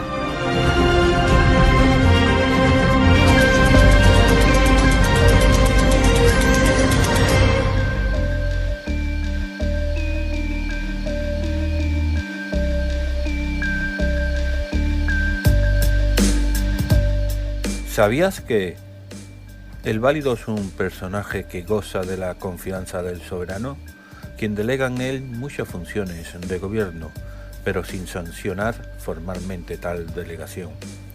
La figura del válido es típica de la España del siglo XVII, pero cuenta con un precedente ilustre: Álvaro de Luna, válido del rey Juan II de Castilla. Fortaleció el poder monárquico, aunque al mismo tiempo oscureció con su brillantez la figura del rey. Por su origen plebeyo y por basar su poder en las capas urbanas y en el tercer estado, provocó el descontento de la alta nobleza, que logró del rey que lo condenaran a muerte en 1453. Los monarcas absolutos debían, teóricamente, estar al tanto de todos los asuntos de Estado y decidir sobre ellos. Dada la magnitud de esta tarea, no es de extrañar que estuviesen bien dispuestos a delegar parte de sus responsabilidades en colaboradores próximos. En la corte española, los reyes estaban protegidos por férreas barreras burocráticas. En estas condiciones, los válidos gozaban casi siempre de la doble condición de amigos íntimos del monarca y trabajadores abnegados que actuaban como enlace entre aquel y los numerosos consejos de gobierno de la administración de los Habsburgo. Carlos I y Felipe II, que no tuvieron corte en el sentido estricto, ejercieron su poder con ayuda de secretarios que solo desempeñaban funciones burocráticas y no tenían acceso a las decisiones de gobierno. Felipe III trasladó la corte a Madrid y suavizó los rigores escurialenses, pero continuó siendo un prisionero en su propio palacio. El rey confió desde el principio de los asuntos de gobierno a su válido, el futuro duque de Lerma. Este, a su vez, se encargó de tender en torno al monarca una impenetrable cortina protectora. Entre 1598 y 1618, el duque de Lerma fue dueño absoluto del poder, y su firma tenía la misma fuerza que la del monarca. Sin embargo, carecía de empleo oficial, y actuaba como un mero portavoz de los deseos del rey. Lerma se apoyó a su vez en sus propios inválidos, sobremanera en Rodrigo Calderón, y a su muerte le sucedió su hijo, el duque de Uceda, que tuvo una actuación más discreta y conservó su puesto hasta la muerte de Felipe III en 1621. Felipe IV nombró válido al conde duque de Olivares, amigo del monarca desde la niñez y prototipo de la institución del valimiento. Las presiones de la reina Isabel de Francia y de los perjudicados por la política del conde duque y, sobre todo, el deterioro físico y mental de este y sus gravísimos errores forzaron al monarca a prescindir de sus servicios. Le sucedió el menos ambicioso Luis de Haro, a quien el rey, quizás como revancha por haber tenido que despedir a su amigo el de Olivares, no concedió el nombre de válido hasta 1659. El reino de Carlos II fue tan mediocre que no dio ni para válidos de talla. El jesuita Eberardo Nittar, confesor de la regente María de Austria y una de las pocas personas en quien éste confiaba, se convirtió en válido y pasó a formar parte de la Junta de Gobierno, suscitando las iras del pueblo por su condición de extranjero y las de la nobleza que le consideraban un usurpador. Las presiones forzaron a la regente a permitir que Nittar saliera del país, pero no bastaron para colocar en su puesto a don Juan José de Austria, bastardo del rey, apoyado por la alta nobleza. El sucesor de jesuita fue Fernando de Valenzuela, llamado el Duende de Palacio, que de criado de confianza de la regente pasó a primer ministro del rey. Una vez más, la nobleza provocó su caída. A partir de entonces, el rey contó con ministros de confianza, pero no con válidos en el sentido estricto del término. Los Borbones renovaron la administración, terminaron con los consejos desde los que la nobleza ejercía su poder y tendieron a sustituir a los válidos por primeros ministros. Estos gozaban de la confianza del rey, pero no necesariamente de su amistad. El último válido en el sentido tradicional del término fue Manuel Godoy, que a los 25 años llegó a primer ministro de Carlos IV. Gobernó entre 1792 y 1798 y entre 1801 y 1808. En este año, el motín de Aranjuez acabó con su poder y obligó a abdicar a Carlos IV. Fernando VII, inhábil y desconfiado, no toleró a su lado a nadie con ambición o capacidad de poder. Con Isabel II, la monarquía se transforma en constitucional y la institución del valimiento ya no tiene cabida en ella. Sor Patrocinio y el padre Fulgencio, favoritos de la reina y de su esposo, hubieron de contentarse con actuar a la sombra y no lograron influir gran cosa en las decisiones de gobierno.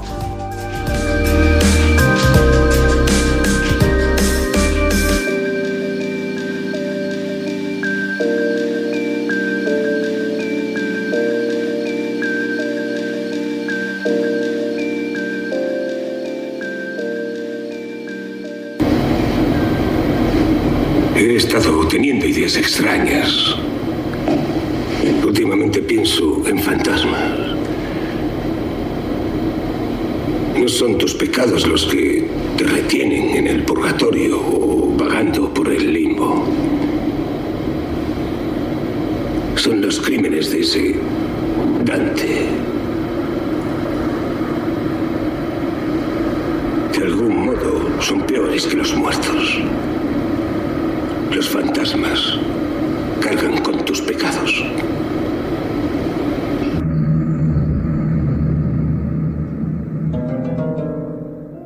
Noche de historia y misterio.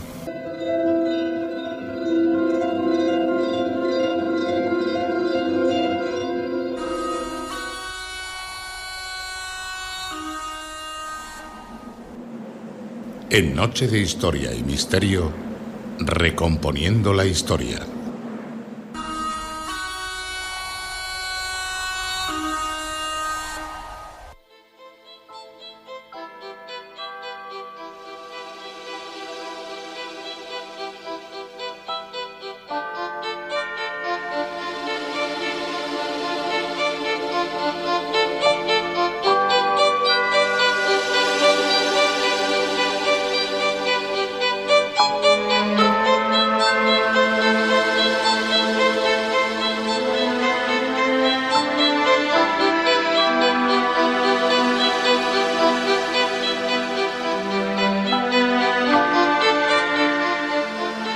Esta noche, dentro de nuestro espacio Recomponiendo la Historia, Herbert Kukurs, el nazi que vivió 20 años en Brasil y fue ejecutado en Uruguay por agentes del Mossad. El aviador letón Herbert Kukurs, 1900-1965, llegó a Brasil el 4 de marzo de 1946, un lunes de carnaval, a bordo del vapor español Cabo de Buena Esperanza. Para sobrevivir en Río de Janeiro, Kukurs vendió una cámara Leica a Isaacs Borjaskis, un empleado de los grandes almacenes Mespla, por 8.500 cruzeiros. El salario mínimo en ese momento era de 380 cruzeiros. En su país de origen fue considerado un héroe nacional de la Fuerza Aérea de Letonia. Con vasta experiencia, diseñó, construyó y mantuvo los aviones que pilotaba. Entre otras hazañas, viajó a Gambia en 1933 y a Japón en 1936. En Río, el supuesto refugiado de los horrores de la Segunda Guerra Mundial se ganaba la vida como empresario. Uno de sus primeros emprendimientos fue alquilar hidropedales, pequeños vehículos acuáticos a pedal para uso recreativo, en la laguna Rodrigo de Freitas, en la zona sur de la ciudad. Poco o nada se sabía sobre su papel en la ocupación nazi de Letonia. La estancia de Kukurs en Brasil no tuvo nada que ver con la acción de redes secretas nazis ni con una política de encubrimiento del gobierno brasileño. En julio de 1949, Kukurs y su familia solicitaron la naturalización brasileña. En ese momento, su empresa, Herbert's Compañía Limitada, con sede en el municipio vecino de Niterói, contaba con 20 hidropedales, 2 lanchas rápidas, 5 kayaks, un velero y un hidroavión, entre otras embarcaciones. Pero el 30 de junio de 1950, su vida dio un vuelco.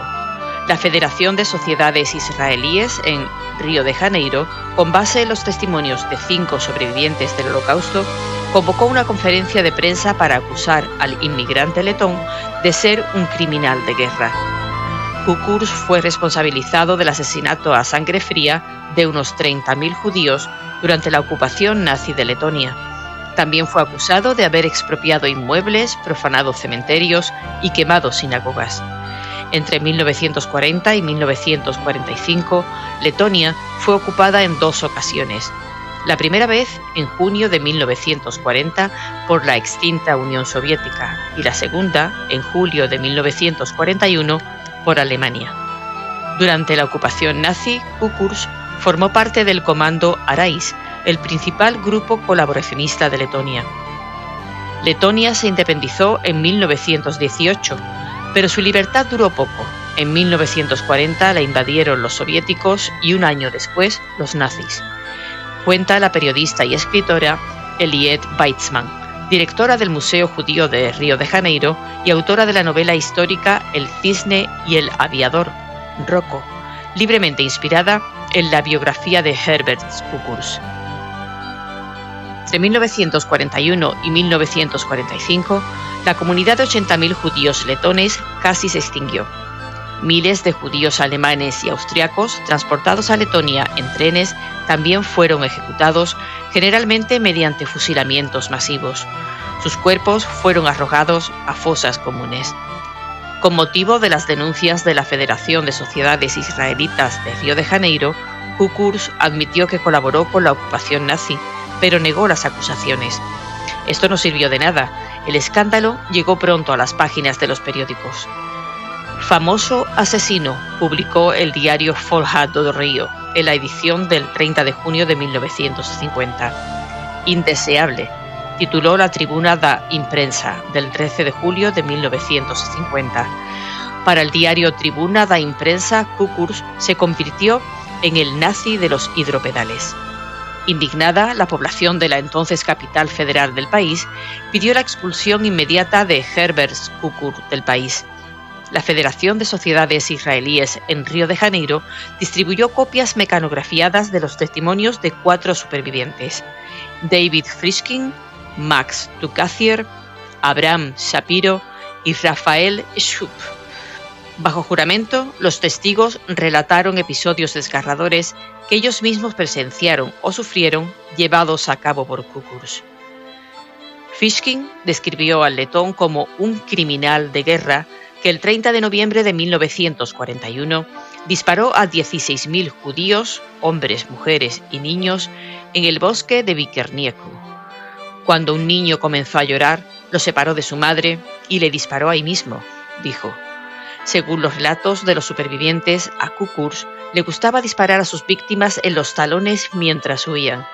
Tan pronto caían indefensos, les apuntaba a la nuca y apretaba el gatillo. Tukacier dijo que lo llevaron al número 19 de la calle Waldemar, en Riga, la capital de este país. En ese edificio funcionaba el principal centro de interrogatorios, detenciones y torturas para judíos y opositores de los nazis en Letonia. En los cuarteles de la Gestapo, como le llamaban los judíos, Tukacier sufrió palizas y malos tratos. Recibí golpes horribles que hicieron saltar casi todos mis dientes. Ahora uso una dentadura postiza. En ese centro, Tukacier fue testigo de innumerables atrocidades, desde trabajos forzados hasta ejecuciones sumarias. Cualquiera que se atreviera a llorar o desmayarse durante una sesión de tortura era fusilado. En una de esas sesiones, Kukurs obligó a un hombre de 60 años y a una chica de 20, ambos de origen judío, a quitarse la ropa y tener relaciones sexuales. Ante la negativa del hombre, Kukurs le dio una paliza. Shapiro dijo que en la oscuridad de la noche muchos judíos fueron sacados de sus celdas en Waldemar Street y llevados a un destino desconocido. Una vez, cuando se atrevió a preguntarle a un centinela qué estaba pasando, le respondió con sarcasmo: se fueron a cazar conejos. En otra ocasión, Shapiro se vio obligado a tocar el piano toda la noche en un apartamento en Riga. En cierto momento, Kukurs y otros oficiales de la policía de seguridad, totalmente embriagados, mandaron a buscar a una joven judía que había estado prisionera durante varias semanas. Sentado al piano, fui testigo presencial de cómo los letones violaron a la joven uno tras otro, describe. Uno de los testimonios más aterradores fue el de Eshup, que relató que en la madrugada del 4 de julio de 1941, Kukurs y sus hombres acorralaron a 300 judíos lituanos que habían huido de su país en la sinagoga de Golgotstrasse, en Riga. Al principio, los obligaron a tirar los pergaminos sagrados de la sinagoga en el piso. Como se negaron a cometer tal sacrilegio, Kukurs echó gasolina por el suelo y con granadas de mano le prendió fuego. Los judíos corrieron hacia las puertas y ventanas, pero los centinelas que estaban afuera le dispararon, informó el superviviente. Las 300 personas fueron quemadas vivas, incluidos muchos niños. En otra ocasión, Kukurs ordenó que 2.000 judíos se ahogaran en el lago Venta de Kuldiga Kurlam. Los que se negaban a entrar al agua eran fusilados allí mismo, a la orilla del lago. Con la repercusión desfavorable del caso, la ciudad de Río no renovó la licencia de los hidropedales. El Ministerio de Aeronáutica revocó su licencia de piloto y el Ministerio de Justicia no procedió con su pedido de naturalización. En 1951, Kukurs y su familia se mudaron a Niterói. En 1953, a la ciudad de Santos y 3 años después a Sao Paulo. En Sao Paulo, el inmigrante montó una empresa de taxis aéreos en la represa de Guarapiranga. La vida de Kukurs dio otro giro el 23 de mayo de 1960, cuando Adolf Eichmann, 1906-1962, uno de los criminales de guerra más buscados del mundo, fue capturado en Argentina por agentes del servicio secreto israelí, el Mossad, y llevado a Israel, donde fue juzgado por su participación en el exterminio de judíos. Declarado culpable, Eichmann fue ahorcado el 1 de junio de 1962. Temeroso de ser el siguiente en la lista de los israelíes, Kukurs incluso pidió una licencia para portar armas, una pistola italiana Beretta de 6,35 milímetros, y solicitó protección policial. Consiguió ambas, dice Leal. El 12 de septiembre de 1964 llegó a Brasil un supuesto empresario austriaco llamado Anton Quentzle. Buscando nuevas oportunidades de negocios en la industria del entretenimiento, se puso en contacto con Kukurs. Quentzle era, en realidad, el nombre en clave de Jacob Meidad, 1919-2012, el agente del Mossad responsable de capturar a Eichmann en Argentina. En poco tiempo, los dos se hicieron amigos. Meidad se ganó la confianza de Kukurs y lo convenció de expandir su negocio a Uruguay. Fue así como, el 23 de febrero de 1965, los dos embarcaron rumbo a Montevideo. Allí, Quentzle le mostraría a Kukurs la casa que alquilarían como sede de su empresa de turismo. Estaba ubicada en el balneario de Shangri-La, a 18 kilómetros del centro de Montevideo. Cuando Kukurs descubrió que había caído en una trampa, ya era demasiado tarde. El gobierno brasileño, aunque no expulsó a Kukurs, nunca le concedió la naturalización brasileña. Eso lo dejó vulnerable a la extradición, explica Leal. Resulta que ningún país le había pedido a Brasil. Alemania intentó, a principios de la década de 1960, abrir un proceso de extradición, pero la acción terminó tardando mucho y Kukurs murió. Si eso hubiera sucedido antes, tal vez el desenlace hubiera sido otro, bastante diferente. Dentro de la casa, 4 agentes del Mossad se abalanzaron sobre Kukurs. El plan original era inmovilizar al criminal, leer su veredicto y luego ejecutar su sentencia. Pero a pesar de sus 64 años, Kukurs resistió. El miedo a la muerte le dio una fuerza increíble, escribió Meidad en La ejecución del verdugo de Riga en 2004, coescrito con el periodista israelí Gad Shimron. Luchó como un animal salvaje y herido. Durante la pelea, Kukurs gritó en alemán: «¡Déjenme hablar!», pero nadie le escuchó. Uno de los agentes tomó un martillo y asestó un golpe tan violento en la cabeza de Kukurs que la sangre salpicó por todas partes. Luego otro le colocó una pistola en la cabeza y disparó 2 tiros. Las 2 balas acabaron con la vida de Kukurs. Era el martes 23 de febrero de 1965 a las 12:30 horas. El cuerpo de Herbert Kukurs fue encontrado por Alejandro Otero, comisario de policía de Montevideo, el 6 de marzo de 1965. Estaba dentro de un baúl de madera en avanzado estado de descomposición. Otero había recibido un aviso anónimo. Sobre el cadáver había una nota que decía: «Considerando la gravedad de los delitos de los que se acusa a Herbert Kukurs, especialmente su responsabilidad en el asesinato de 30.000 hombres, mujeres y niños, lo condenamos a muerte». El grupo que firmó la nota se autodenominaba Los que no olvidarán. Hasta el día de hoy, personas como Efraim Zurov, director del centro Simon Wiesenthal en Estados Unidos, lamentan la forma en que ejecutaron a Herbert Kukurs, pondera la periodista y escritora Eliette Weitzman. Según Zurov, los procesos ante los tribunales son más útiles para la historia y la justicia que las ejecuciones sumarias. Si el piloto hubiera sido juzgado y si se hubieran producido pruebas, esto habría obstaculizado las afirmaciones de inocencia de sus defensores que ellos insisten en hacer. En 2011, los nacionalistas letones reclamaron su inclusión en el panteón de los héroes nacionales.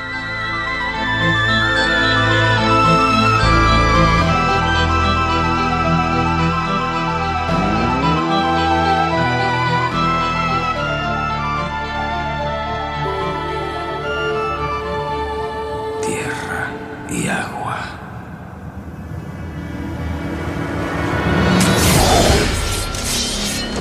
Loco. Estás loco. Tierra y agua. Encontrarás ambas cosas en abundancia ahí abajo. Ningún hombre, persa o griego, amenaza a un emisario. Traes a las puertas de mi ciudad las cabezas y coronas de los reyes que habéis derrocado. Insultas a mi reina. Amenazas a mi pueblo con la esclavitud y la muerte. Oh, he escogido bien cada palabra, persa. Quizás deberías haber hecho lo mismo. Esto es una blasfemia. ¡Es una locura!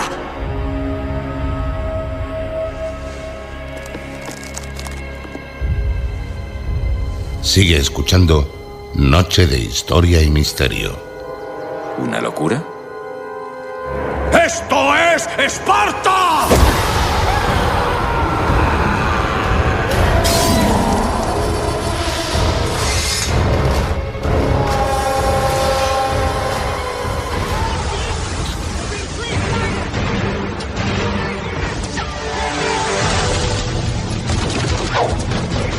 En Noche de Historia y Misterio, batallas legendarias.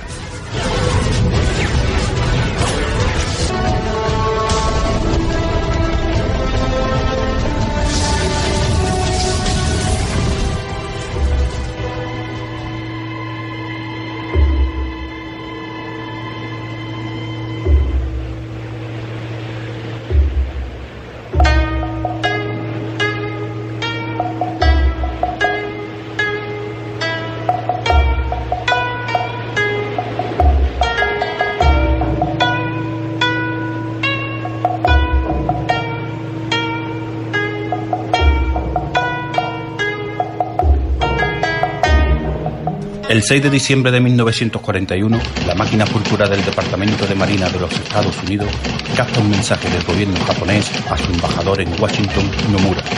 Indica que iniciará la ruptura de relaciones diplomáticas a la 1 de la tarde del día siguiente. Cuando le llega la transcripción del mensaje al presidente Roosevelt, asevera: es la guerra.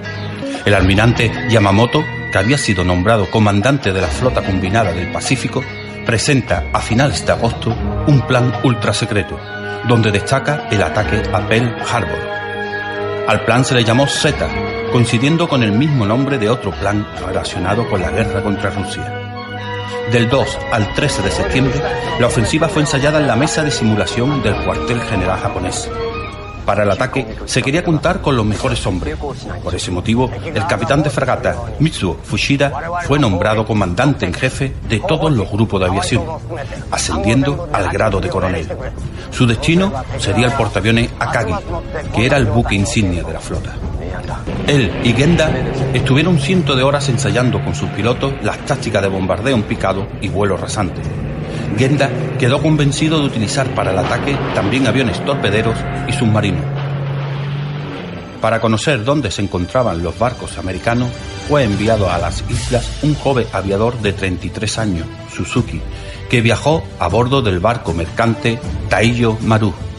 Este midió la presión atmosférica y registró la intensidad y dirección de los vientos de la zona. En toda la travesía no se cruzaría con ningún barco americano. Suzuki averiguó que los fines de semana eran sagrados para los marines y que la flota ya no fondeaba en La Jaina, sino en el puerto de Honolulu. Además, proporcionó la exacta disposición de la flota americana y obtuvo datos técnicos y precisos sobre el sistema de seguridad de los hangares de la base aérea de Haikan. El 21 de octubre, Suzuki alquila una avioneta de recreo, toma fotografías de toda la isla y da por finalizada su misión. El 17 de noviembre zarpa 6 portaaviones, 2 acorazados, Kiel y Kirishima, 3 cruceros, el Tone, Shikuma y Abukuma, 9 destructores, 5 minisubmarinos y 27 submarinos clase 1. El buque Akagi, al frente de una flota de 52 barcos, zarpa de la base naval de Saeki. Todos los radiotelegrafistas de los portaaviones y acorazados inundaron de mensajes las ondas para hacer creer que la flota seguía fondeada en el puerto. Tras varios días de navegación, la flota llegó a la bahía de Tancán, en las remotas islas Kuriles. En ellas se esperaba la orden de atacar, la cual llegó el 25 de noviembre. Los poderosos buques zarparon para recorrer una distancia de 5.000 kilómetros a las islas de Hawái, con las luces apagadas y las radios sin emitir mensaje alguno. El 2 de diciembre, el almirante Yamamoto ordena a Naguno: escalad el monte Nitaka. Era la orden definitiva. A la medianoche del 6 de diciembre llega la flota japonesa a su destino, un lugar a 370 kilómetros al noroeste de la isla Oahu. El Akagi enarbola la bandera de combate, la misma que llevó el Eiyashiro Togo en su victoria frente a los rusos en 1905. Los aviones ya estaban subiendo a cubierta para la primera oleada. El despegue se produce a las 6 de la mañana, el segundo a las 7:15. La primera oleada de aviones está compuesta por 183 aparatos. comandados por Fushida, despegan de los portaaviones Akagi, Kaga, Suikaku, Shokaku, Iyu y Tsuyu. En la estación de radar Opana, Hawái, el soldado Josh Elliot observa una gran señal de aviones que se acercan desde el noroeste a unos 220 kilómetros de distancia. A las 7:06, el soldado informa al teniente Kermit Tyler, oficial de guardia en el centro de información del fuerte Schiffer. Tyler desestimó el mensaje argumentando que se trataban de los aparatos de los portaaviones que 2 días antes habían zarpado de sus bases, o bien de una formación de B-17 que venían de Estados Unidos. El soldado Elliot insistiría que la señal era demasiado grande y que se acercaban a gran velocidad. El teniente, dando por zanjado el asunto, le dijo: no se preocupe más. A las 6:30, el destructor americano Ward abre fuego contra un minisubmarino que operaba en la entrada de la bahía. El mensaje de ataque se recibe a las 7:15. El capitán Harlow Kaminsky telegrafía al capitán del Ward, Frick Edlin, pidiéndole que verifique la información. En Washington, a las 11:30 de la mañana del 7 de diciembre, el general Marshall recibe un mensaje. Los japoneses, hoy a la 1 de la tarde, hora americana, notificarán un ultimátum con órdenes de destruir su codificador inmediatamente. No podemos saber qué significa esto, pero hay que estar alerta.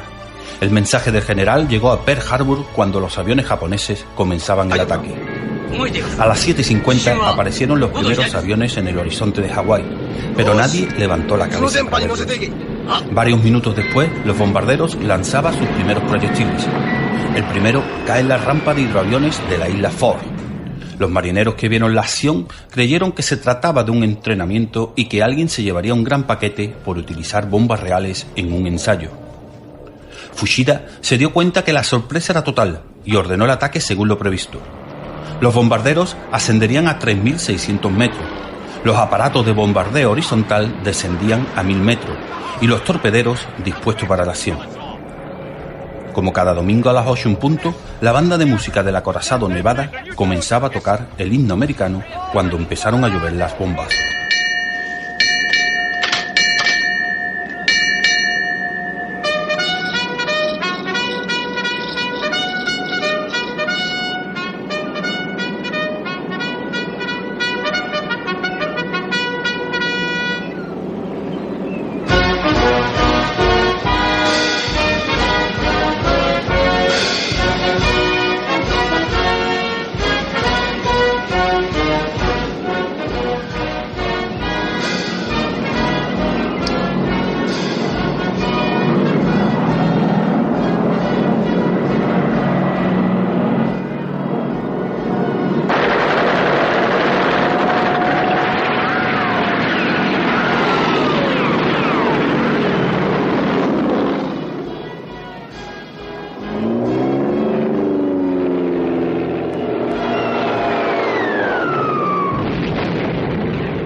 El oficial de guardia del Nevada, Joe Taussig, gritó: «Atención todo el mundo, ataque aéreo, zafarrancho de combate, no es un simulacro».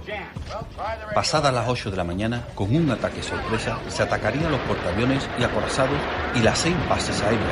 Los aparatos americanos explotaban uno tras otro, inutilizándolos de su alrededor. Comenzando por Haken Field, la más grande, y Weller Airfield, la principal base de aviones de caza. Los 170 aviones de la segunda oleada atacaron Dulles Field y Fort Island, una base aeronaval y de infantería de marina en el centro de Pearl Harbor. La única oposición provino del fuego de la artillería antiaérea naval y de algunos aviones P-36 Hawk y P-40 Warhawk, que realizaron 25 salidas. Los acorazados eran hostigados por una bomba tras otra, cuando una bomba rompedora alcanzó al acorazado Arizona, entrando por la torreta de proa hasta la Santa Bárbara, reventaría, elevándose de cubierta una bola de fuego hasta 150 metros de altura. El West Virginia, ya alcanzado por varias bombas y 3 torpedos, se hundía hasta la cubierta superior. 2 torpedos alcanzan al California y lo hundían, mientras el acorazado Oklahoma, con 4 torpedos sobre él, se daba la vuelta. El Nevada conseguiría zarpar, pero acosado por los aviones japoneses, no lograría llegar más allá del Hospital Point, que quedando embarrancados a la entrada de Pearl Harbor. Tras el ataque, 18 estaban hundidos o inutilizables, 188 aviones destruidos y 159 serían dañados. Por el lado japonés, solo 29 aparatos fueron derribados. Increíblemente, los tanques petrolíferos de superficie, un carburante para un año, estaban intactos, pero a pesar de las protestas de Fushidas, Naguno ordenó a las 13:30 el regreso al Japón, desperdiciando la gran oportunidad de eliminar el poderío americano en el Pacífico. 70 unidades, todos los depósitos de carburante de Hawái y los talleres y diques secos del puerto quedaron indemnes. El ataque habría concluido 90 minutos después de iniciarse. 3.435 estadounidenses perdían la vida. El ataque a Pearl Harbor fue una gran victoria militar, pero se les atacó a un país que no quería formar parte de otra guerra, y ese sería el inicio de la venganza. El japonés Fushida sobrevivió a la guerra, se convirtió al cristianismo y vivió muchos años en Estados Unidos. Irónicamente, en 1966 se nacionaliza ciudadano americano, muriendo en este mismo país en 1976. December 7, 1941, a date which will live in infamy. The United States of America was suddenly and deliberately attacked by naval and air forces of the Empire of Japan on the Hawaiian Islands has caused severe damage to American naval and military forces. I regret to tell you that very many American lives have been lost. Of the Army and Navy, I have directed that all measures be taken for our defense, but always will our whole nation remember the character of the onslaught against us. No matter how long it may take us to overcome this premeditated invasion, the American people in their righteous might will win through to absolute victory. With confidence in our armed forces, with the unbounding determination of our people, we will gain the inevitable triumph, so help us God. I ask that the Congress declare that since the unprovoked and dastardly attack by Japan on Sunday, December 7th, 1941, a state of war has existed between the United States and the Japanese Empire.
La legislación internacional sobre derechos humanos consagra el derecho de asilo. En su artículo 14, la Declaración Universal de Derechos Humanos reconoce este derecho básico y dice que en caso de persecución, toda persona tiene derecho a buscar asilo y a disfrutar de él en cualquier país. Hemos visto cómo Europa, ante el flujo de personas refugiadas, solamente se ha preocupado por ver cómo podía blindar las fronteras. Lo que pasa ahora mismo en Eslovenia y en Croacia no es más que una consecuencia de las medidas adoptadas por Hungría.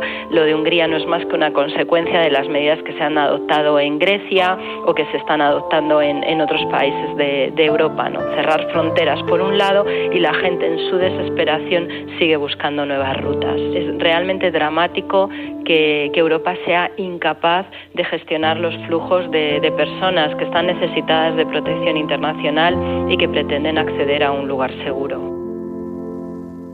La falta de rutas legales y seguras, la falta de traslado ordenado, ¿no? y en coordinación con el ACNUR, con el Alto Comisionado, lo que está haciendo es favorecer y acrecentar el negocio de las mafias que sin escrúpulos están traficando con estas personas. Los que están llegando son aquellos que tienen el mayor poder adquisitivo y nos encontramos también con muchas personas que tienen que permanecer en los países del entorno en condiciones realmente dramáticas. No podemos permitir que esto siga ocurriendo. No podemos permitir que haya mafias que se estén aprovechando de esta política de puertas cerradas que están haciendo países de la Unión Europea. Hemos tenido oportunidad de hablar con muchas personas refugiadas, personas que tenían una vida totalmente normalizada y que han tenido que escapar simplemente por salvarla, porque hay guerra en sus países en muchos casos o por persecución. Y lo que se encuentran es la falta de solidaridad absoluta de países que tienen medios y que podrían tener mecanismos para acogerlos, por lo menos hasta que la situación en sus países de origen se aliviara o mejorase un poco. Realmente es una situación grave y muy preocupante la parálisis o la inacción por parte de las autoridades para intentar buscar una solución. Virginia Álvarez, investigadora de Amnistía Internacional. Derecho a salir del país, incluso del propio. Derecho a buscar y recibir asilo. Es un mensaje de la Onda Local de Andalucía.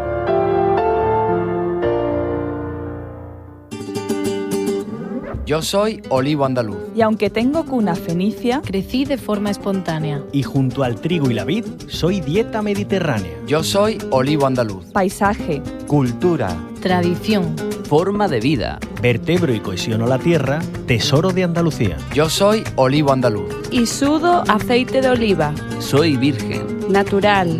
Intenso. Soy saludable. Oro líquido andaluz de un valor incalculable.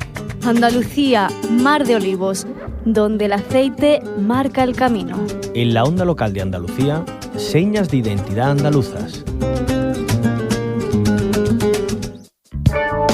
La Onda Local de Andalucía contra los discursos de odio. El periodismo ante los nuevos retos. Yo estoy muy alarmado con el crecimiento de la xenofobia en Europa y en Estados Unidos. Y creo que eso nos puede llevar a una situación de emergencia de derechos humanos, pero ya no solo con los refugiados ni con los musulmanes, sino con nosotros mismos.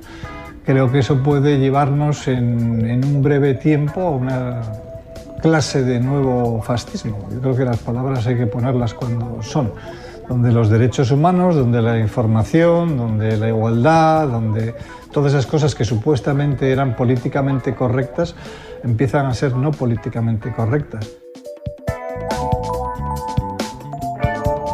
Visita respectwords.org y defiende el periodismo ético. En la Onda Local. Sigue con nosotros el ritmo creciente de los latidos del territorio andaluz.